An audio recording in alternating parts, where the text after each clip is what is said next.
Carol Roth is with us. Carol, are we doing everything we can with these sanctions? I read conflicting reports that these sanctions are more than anything we've ever done because it's public-private Great Reset kind of partnerships. And then I hear they're meaningless. Which one is it? I really wish I had the answer for you, Glenn. I have been racking my brain. I've been reading all of the reports, and they do somehow conflict with each other. They say that they're going to cut Russians off from payment systems, but we're probably going to exempt the oil payments, which is obviously 60% of their economy. Right. So that's a challenge. I've heard about their freezing of the assets at central banks, including the Fed, the ECB. Now the Japanese central bank is jumping on.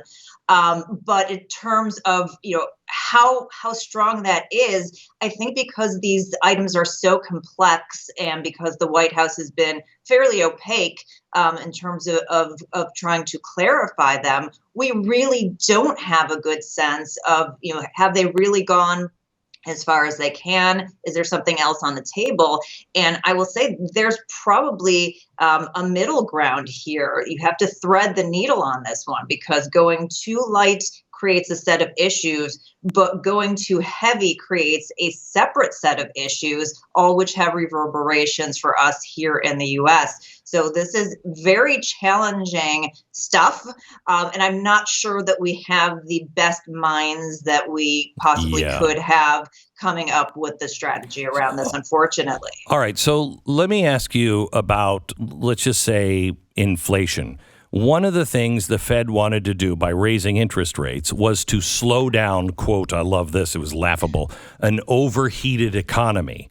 The economy was not overheated. The stock market is overheated. Those people who got all these bailouts, they're spending money and investing and driving the prices of everything up. The little guy is feeling everyday inflation of the consequence of printing that much money. So they want to slow people down.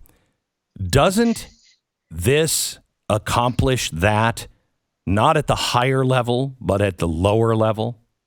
The common person? This is such a mess, and it comes on the back of the unprecedented intervention that we've had in monetary policy, fiscal policy, and just general government policy. So you had the Fed intervening in the markets to the tune of trillions of dollars. You had the government doing this, quote unquote, relief spending, which, as we know, most of that ended up in the hands of the wealthy and well-connected, and not the individuals that really needed it. And then you had these policies that said, oh, let's just turn off large swaths of the economy and we'll just flip them back on like we're power cycling a modem. And that has disrupted labor and supply chains to the point where it's difficult to come back, and it has reverberations through inflation. Now you have people who have created this policy. And let me just be very clear and underscore this. This was not consumer driven. This was not demand driven. This was not corporate greed driven. This was entirely policy driven. And there were points along the way where they could have dialed it back and maybe, still had some issues, but not the level that we're having today. And they have refused to do so, to the point that the Fed just finished up buying assets. I mean, they were in the market in February, still providing support to the market. So you have these people who missed the call on inflation, have told us everything under the sun. It's not going to happen. Oh, it's just going to be a little hot. It's just going to be transitory. Oh, it's good for you. Okay, yeah, maybe it's a bad thing. Now thinking that they can also thread the needle perfectly and bring the economy in for a soft landing. But what is monetary policy going to fix? Even if we didn't have the Russia-Ukraine crisis, is it going to fix the fact that we have millions of people who've dropped out of the labor force and that we're still going to have wage inflation? Is it going to fix the fact that we still have all of this money in the financial system? I'm just not sure what they think this policy is going to do. So the concern for us, as again, even Russia, Ukraine, but then with that layered on is that the Fed, who's now going into a period where we have potentially slowing growth and rising inflation, is going to try to come up with the perfect policy. And if you think these people who have made every mistake in the book over the past couple of years and going back even over the last almost 15 years, now all of a sudden have the perfect policy, well, I've got a bridge to sell you on that one. Yeah, it's horrible.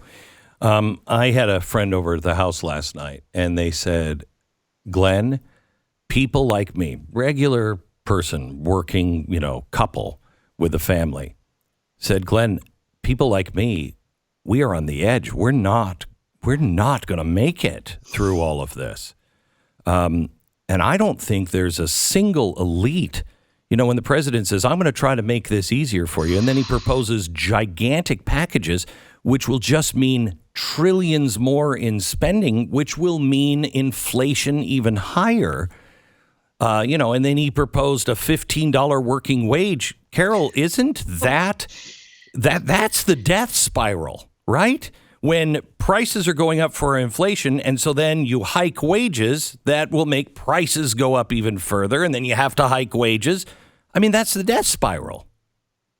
Yeah, it was a very strange economic lesson that we heard from the president last night during the State of the Union. He wants everyone to buy American, which we all know is more expensive, but then he would like for companies to keep costs down, but also raise wages. Yeah. And then he tells you how much he wants to tax the companies. Right. So just the circular logic of all of that, my brains, it just went sort of cuckoo. I don't know what's going on here. None of it made any sense. But we are living through and have lived through the greatest transfer of wealth in all of history. Rephrase. Average American. No. Rephrase that. This is the largest robbery or theft ever in the history of the world. That's really what happened. It's the looting of America, yes. And it's the looting of Main Street and the average American, the working American, for the benefit of the wealthy and well-connected. And this inflation, as I've been saying all along, is a permanent tax on the average person, and over time supports the people who own the assets. And it's going to be very, very continually very difficult for the average person to survive. And when you hear things like, oh, well, you look at the personal savings rate, or you look at how much cash people have, and the average American's doing well, is because the people at the top have so much money, they are distorting the averages. Look at the median. Don't look at the average, and you'll see a very different story. Carol Roth, the author of The War on Small Business. She's a recovering investment banker and really doing everything she can to make sure the average person understands what's going on. Carol, thank you as always. I appreciate it. Let me say to you what I said to my friend last night, and I know this sounds trite, but I'm telling you, your money is not going to be worth what it is today in 3 months, 6 months, a year from now. So if you buy something for $1 today, let's just say your dollar of today is worth 100 cents. 6 months from now, it could be worth 90 cents. So you're having to pay really $1.10 for whatever it is you could have bought now for $1. And that's just going to continue until you have, 60, 50, 40 cents on every dollar in buying power.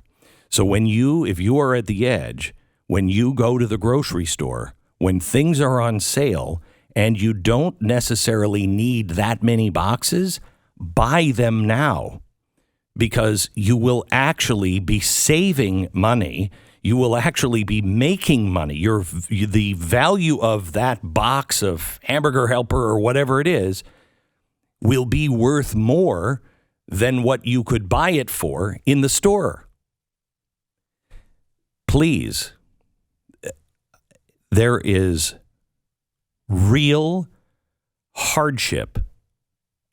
I believe Great Depression style hardship coming soon. I hope to God I'm wrong, but please prepare now.